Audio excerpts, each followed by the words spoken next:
Okay, I'm about to spoil the identity of the Black King, so skip to this number if you do not want to hear the spoiler. Just know that he's ultra powerful and his ideology is quite curious, to say the least.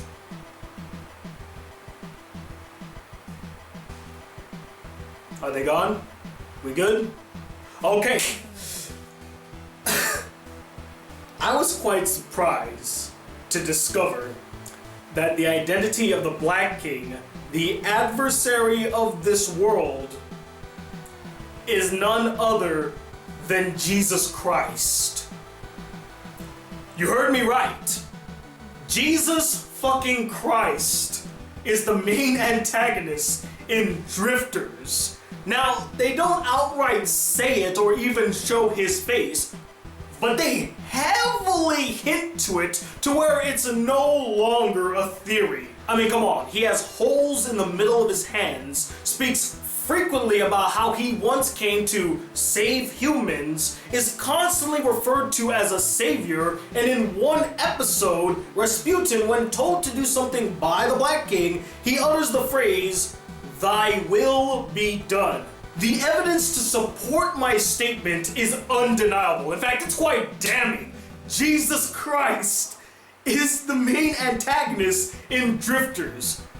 The reason I point this out is because I just want to give huge props to Hirano and the entire Drifter staff for having the balls to make one of the faces of the Catholic religion, hell, the most predominant face, maybe even the face of the Catholic religion, the main villain of this story. I applaud your guts. But once again, as much as I thoroughly enjoyed this anime, I did have a couple problems with it. The biggest issue with Drifters is that it suffers from the bathos problem like many other anime do. And for those of you who do not remember what bathos means, it's when a serious or powerful moment is undercut by a comedic bit or comedic moments. It happens way too often in Drifters, and it drove me crazy. One of the most egregious examples of this out-of-place use of comedy is this one moment where the Drifters and elves got done killing a bunch of men who were raping a bunch of elvish women, and Nobunaga, and I'm not kidding, they just got done having a serious conversation. Nobunaga comedically asked this one character with big tits if he could fondle her titties. Let me just touch them, please. Really, Drifters? Really, Drifters? Really, Drifters? Really, Drifters? How tone deaf can you be? I mean, how do you go from killing a bunch of rapists to then have a character jokingly saying that he wants to sexually assault another character? I mean, not only is that incredibly insensitive, but that's just out of poor taste, man. And it wasn't even funny. It wasn't even funny. I would have gave them props if they could have pulled that off and made me laugh my ass off. But it wasn't funny. It made me feel uncomfortable, honestly. And look, I'm not trying to be the joke police. You can't make sexual assault jokes. You just have to time it properly. This came out of nowhere, and it was done at the wrong place at the wrong time. This is not the place to be talking about fondling somebody's boobs without their permission. Or, well, I guess it's not really without her permission. You did ask her. That's not the point, though. Another issue I found, which I brought up briefly earlier, is the fact that the ends, they all kind of felt like the same character. They just weren't as diverse as their counterparts, the Drifters. With the Drifters, they all have their own unique personalities, they have their own unique style, they all act differently from each other. With the ends, I felt like I was seeing the same character, even though they're supposed to be a different character. Now, maybe this is because they're all supposed to be on the same page and, they all have the same goal. But the Drifters also have the same goal to take down the ends, although they approach it differently and each have their own ulterior motive to why they want to do it. But with the ends, it all just seems like, yeah, we're just trying to destroy humanity, you know, that's our goal. And I don't know if you can see that as a pro or a con, like they're all so unified with what they want to do. But for me, I didn't like the fact that none of them really stood out to me. And you have some interesting characters that are a part of the Drifts. I mean, you got Joan of Arc, Rasputin, Anastasia. But on the opposite side of the spectrum, since there were so many drifters in this anime, many of them did not get the appropriate amount of screen time that I believe they deserved. I mean, for goodness sakes, Butch Cassidy and the Sundance Kid are in this anime, and they get a grand total of 4 scenes in this anime. 4 scenes in a 13 episode long series with 2 OVAs.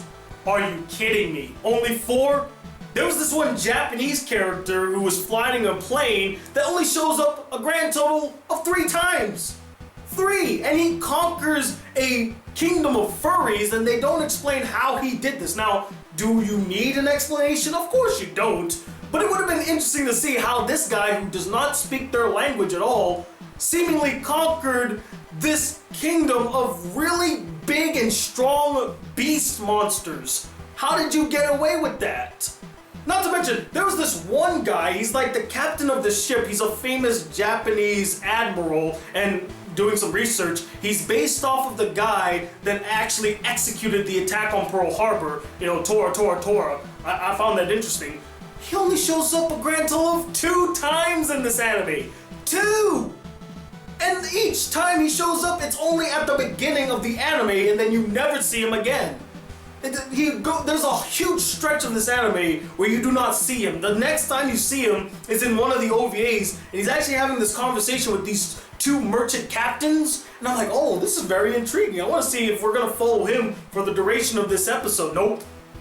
Just the beginning, you know, he's there at the beginning, and then that was it. That's all we got. Are you kidding me? Look.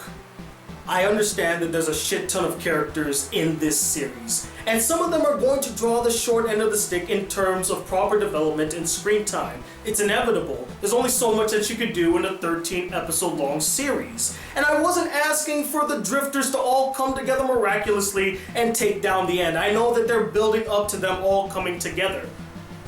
But damn it, you can't dedicate at least 1 episode to some of these other drifters that we don't see quite often to kind of get an understanding of them. I get that we're focused on the Japanese Trinity. They are the best characters. They are the most interesting. But you can make a whole episode dedicated to that one Japanese pilot or to that one Japanese admiral. You could give episodes to these characters. And the last issue I had with this series was the lack of explanation of the 2 individuals that recruit the drifters and the ends. Who exactly are they? Are they gods? Are they supernatural beings? Why do they live in this door universe?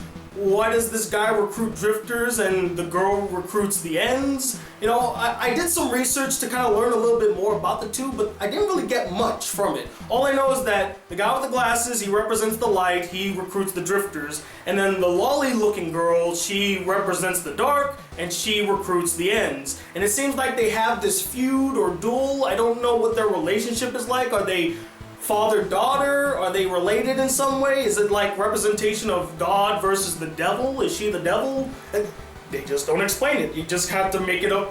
You have to make it up for yourself, I guess. I overall enjoyed Drifters, and I would say it is an anime worth watching. If you loved Hellsing, you'll love this anime as well. But as always, guys, I'm not the end-all be-all opinion when it comes to Drifters. I would love to know what you guys thought of this anime as well. Did you love it to death? Is it one of your favorite anime of all time? Or did you find it boring, dull, and uninteresting? And let me know, what is your favorite anime that focuses on historical figures, warriors, or people in general? Comment below, let me know. Stay tuned, I will have another anime review out. I'm hoping to get my Made in Abyss review done by this weekend, so stay tuned for that. I hope you guys enjoyed my Incredibles 2 review. And as always, guys, if you'd like to see more videos on the channel, be a part of the Black Critic Crew, please hit that subscribe button below. Like this video if you really enjoyed it. Also, if you'd like to send me any fan letters, send it to this P.O. box right up here. And as always, I'm 21 the second, the Black Critic Guy. Till then, peace, YouTube.